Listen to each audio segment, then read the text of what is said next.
ভয় পাস না মা, আমি তোকে রক্ষা করতে এসেছি। নারী শুধু আমার শক্তি।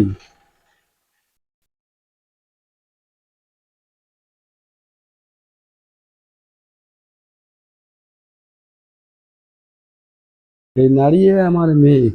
যে নারীকে অন্যায় অবিচার করবে তার রক্ষা নেই। আমি তোকে বধ করতে এসেছি।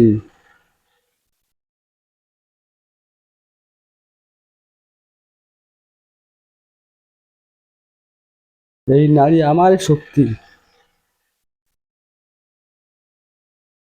সে আমারই মেয়ে।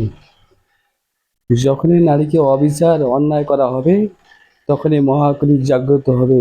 আর সেই মহাকালী অশুভ শক্তির বিনাশ করতে আসবে।